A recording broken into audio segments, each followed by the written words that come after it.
What is going on? In today's video, I want to tell you about my favorite and least favorite books of 2025 so far. And although they are my favorite and least favorite, they are just my opinions and what I liked and didn't like about each of them. And yeah, let's just jump into my reviews. And if you like these types of videos, be sure to subscribe and like. I post videos every Sunday. So let's just jump into it. So the first book I want to talk about is Educated. Educated is my favorite book of April, but it's definitely on track to be one of my favorite books of the year.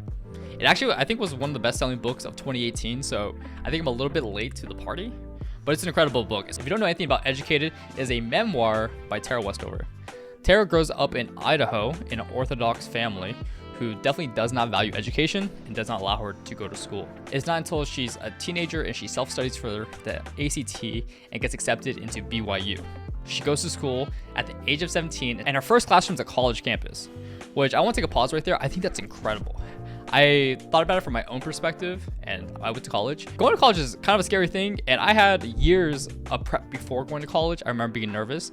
I can only imagine never stepping foot into a classroom and then going to school. How she grows up is kind of separated from society. So not only is college so different from her and she never received any education beforehand, the entire surroundings and friends around her are so different. It's quite literally like being a fish out of water. It couldn't be more different of a thing for her, and seeing her persevere and succeed was incredible to read about. She ends up actually getting her PhD, which I was mind blown that she got her PhD 10 years after she attended her first school at 17. So this book has two main themes where it has like a very complex family dynamic of it, and then the part that stood out to me and motivated me was just to hear her perseverance of going to school even though she didn't have a very strong support system, and persevering that all the way to a doctorate. I could be more blown away. Her writing is absolutely incredible, as you can imagine. Hit me in the heart to see just like how complex and very challenging life that she had. I think it's really good. I want to also shout out reading it on Audible because I thought that was really good. I really liked the person that read the book. I always call them a voice actor, but I think they're narrators in Audible. So I recommend reading on Audible. 6 stars out of 5. I thought it was a really good read. I could not stop reading it. And yeah, it's just an incredible story. Circe is my next book that I read, and it fell short for me. I gave it a 3 out of 5 stars. So the reason why I read it was I was looking for a good book, and I saw that it had phenomenal reviews on Goodreads. And I want to tell you one review specifically that made me want to read it. So somebody mentioned, I'm paraphrasing, but somebody mentioned that they've been reading for 25 years, and Circe is the greatest novel they've ever read in their entire life. Their entire life. So how can you not read it after that review? So I saw a plethora of like just phenomenal reviews, and I was like, all right, I'll give it a shot. And after reading it, I can just tell this book wasn't for me. So it's a mythological retelling, but from my perspective, I don't know pretty much anything about Greek mythology, so everything was pretty new to me. It's a retelling of Circe's perspective.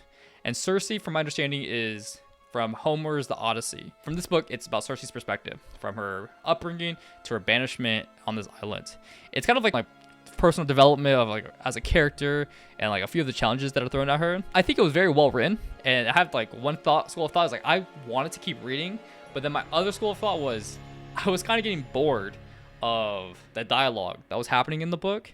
And so that's why I say this wasn't for me. I do like her growth as a character throughout the book. I just kept finding myself kind of getting annoyed at all the dialogue. They just kept talking about things that happened, and nothing really was happening for a long time. So there's definitely a lot of slow parts of the book. So just, although I think people will love this book, I think it just wasn't for me. I didn't have a huge background in Greek mythology. I was interested in it, and I think that how the story is written, I did want to know more about how the story ends, but I think I was just searching for something to happen than anything else. So 3 stars out of 5. Crazy. It's like I'm going against the grain a little bit on this one, but from the reviews, but that's just my perspective. So yeah, I hope you liked today's video. Be sure to subscribe and like. Until next time, I'll see you guys then. All right, bye-bye.